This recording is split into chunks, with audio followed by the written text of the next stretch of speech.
Hello, class. This is Quiz for Review covering chapters 6, 7, and 8. The sexual response cycle, as you see here in the illustration, has 4 stages. The first stage is excitement.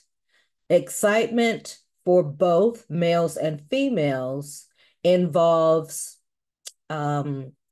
a physiological response in the body to that which you find sexually arousing or sexually attractive.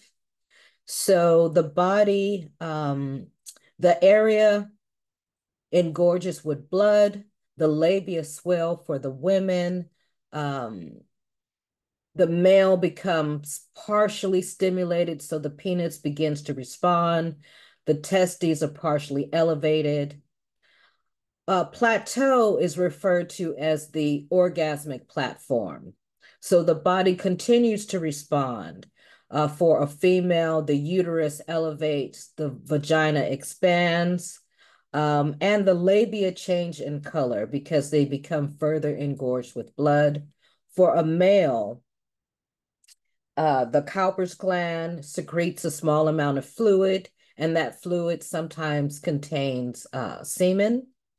The scrotum thickens, the testes increase in size, and they become elevated. And also the prostate becomes enlarged. During orgasm, which is the peak of arousal, the uterus contracts, there's rhythmic contractions that occur, and the rectal sphincter contracts in a female. For a male, the internal sphincter of the bladder closes so it can allow the release of the fluid. The penis contracts, the urethra contracts, the seminal vesicles contract, the prostate, as well as the rectal sphincter contracts. It is not simply an experience, however, that is just in the area where the genitals and the reproductive structures are. It's actually a head-to-toe experience.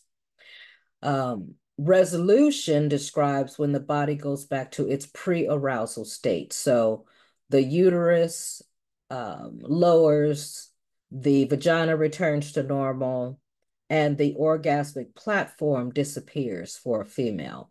For a male, the erection disappears, the testes descend, the scrotum thins, and the testicular congestion recedes. Okay. The limbic system, which I want you to read in your chapter about its function and why it's important to know about. But here I am showing you the structures that are part of the limbic system. It is the cingulate, cingulate gyrus, the parts of the hypothalamus, the amygdala, and the hippocampus. All right, moving to the next question. Areas of the body that are particularly responsive to sexual stimulation are erogenous zones. There are both primary and secondary erogenous zones in our bodies. Primary erogenous zones are areas that are packed with nerve endings, making them particularly sensitive to touch. So, well, rather, I won't go into further explanation for that. However, secondary erogenous zones are areas of the body that have become erotically sensitive through learning and experience. For instance, the knee is not particularly sensitive to touch, mostly because there's not as many nerve endings with the knee as there might be with, say, the genitalia. So if your partner touches your knee in a way regularly, in a way that you really enjoy, then that area of the body becomes a secondary erogenous zone. Okay. There are two physiological responses to sexual stimulation: the pooling of blood in particular body parts, called vasocongestion, and increased muscle tension throughout the body, called myotonia. Myotonia is both voluntary and involuntary movements, such as facial grimaces, such as what you see in the illustration, but it also includes spasmodic contractions of the hands and feet and muscle spasms that accompany orgasm, or the third stage of the sexual response cycle. Drinking too much alcohol can lower one's blank, leaving them vulnerable to risky behaviors. Those are inhibitions. The primary source of blank in men is the testes, while the ovaries are the primary source in women. We're talking about androgens.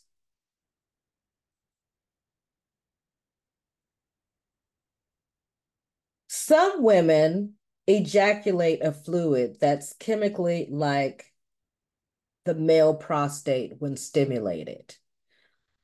That area is called the G-spot. Dr. Beverly Whipple reinvigorated the research on the G-spot, and she did her work on the G-spot between the 80s and today. When naming it, she considered to refer to it as the Whipple tickle. However, she paid homage to Dr. Ernest Grafenberg for his early work instead. Dr. Grafenberg was the first scientist to identify the spot, but Dr. Whipple's work was much more extensive. Okay. Women have the capacity to enjoy blank blank, meaning they have two or more in one sexual interlude. That is multiple orgasms. Men who enjoy multiple orgasms know their bodies well and use a variety of ejaculatory patterns. Women have the capacity naturally, but again, have to also know their bodies in order to not only have multiple orgasms, but to have even one orgasm. It is not automatic. You really have to know your body and know how to get it to that level to have that experience. The release of blank, also known as the cuddle chemical, is most powerfully triggered by touch. Its levels tend to be reduced in autistic children, and it's also released when moms are caring for their infant children. This is oxytocin. Oxytocin is released during the labor and delivery, but it's also released as a bonding chemical between mother and child. Okay. Hookups that occur with no expectation of a relationship are referred to as friends with benefits. If you've ever seen the film Friends with Benefits, it makes fun of situations that occur like that. It's a very funny film. All right. Here is Robert Sternberg's triangular theory of love. There are three components to this theory. It's passion, intimacy, and commitment. And when we have all three together, it is considered consummate love. All right. However, there are other types of love in which one or more elements are missing, that you also have described here. So there is romantic love, which is intimacy and passion, but there's no commitment. There's liking, which is intimacy alone and no passion or commitment. Companionate love, which is intimacy and commitment, but no passion. You have empty love, which is commitment alone, no intimacy or passion. Infatuation, where there's passion alone, but no intimacy or commitment. And then there is fatuous love. Fatuous love is passion and commitment, but there is no intimacy. That means that they may not like one another, or they just don't know very much about one another. So friendship, that closeness, never tends to form. Okay.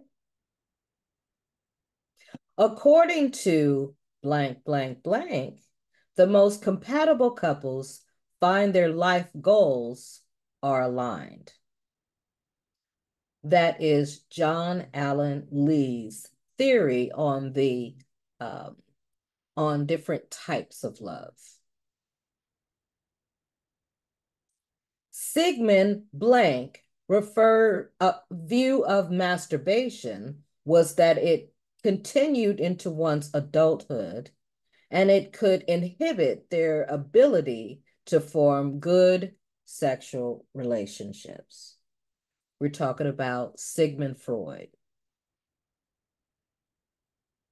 So in essence, he's saying that childhood masturbation is okay, but it is immature for one to do that as an adult. Developing a crush on a classmate, coworker, or neighbor may be due to proximity, also known as mere exposure effect. So falling in love with the boy or the girl next door is another way of saying this. If you are around someone all the time, you oftentimes develop a fondness for that person. Yeah. In romantic relationships, violence is precipitated by jealousy. Should always watch out for someone who outwardly or overtly expresses that they are jealous. Kissing can be more intimate than sex. There is a closed mouth kiss and open mouth kissing. Open mouth, deep, or French is usually more intense and generates sexual feelings, although a closed mouth kiss might trigger the same. The Kama Sutra's manual has 17 different types of kisses.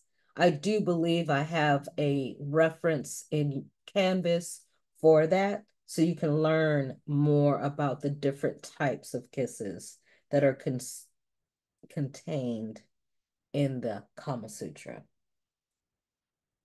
Couples in long-term relationships tend to have similar blank styles.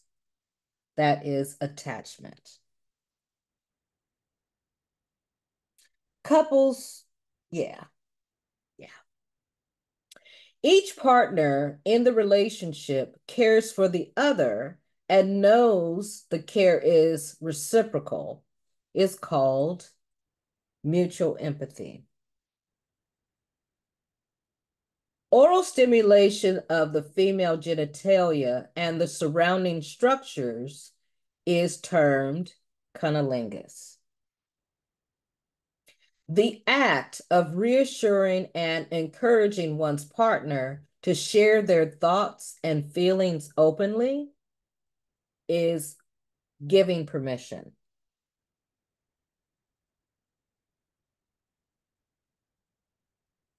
Women could practice blank to retain their political freedom, also referred to as their political independence, avoid the limitations imposed by marriage and motherhood, or pursue education. They could enter a religious community such as a monastery. We're talking about celibacy. Celibacy was the one way in which women could retain who they were without having to or being forced into marriage. Um, yeah. So this is one way that they could keep their independence and get an education. Oral stimulation of the penis and the surrounding structures is referred to as fellatio. Involuntary orgasm during sleep is referred to as nocturnal emissions. Both sexes experience nocturnal orgasms. I have no idea what I just said. A man's ejaculation is evidence that a wet dream has occurred. However, it isn't as quickly or as easily determined that a woman has had a nocturnal orgasm. In blank blank, the male learns to control and delay orgasm and redirect the sexual energy throughout his and his partner's body. That is tantric sex. Tantra began in India around 5,000 before Christ's era and was an ancient Eastern path of spiritual enlightenment. Anal intercourse, if a couple was intending to have sex in a variety of positions, if they're planning to have any other type of sex besides anal sex, they should have that other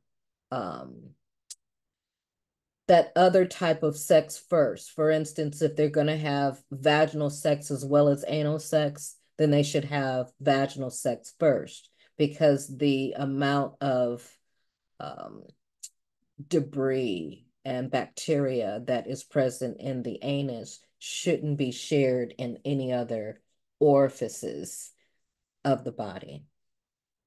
All right. The extra credit question comes from the PowerPoint, The Evolution of Sex Toys. It is probably about 30 or some odd slides, but um, it's an interesting bit of collection of information that you need to know about. All right. That will conclude the quiz review.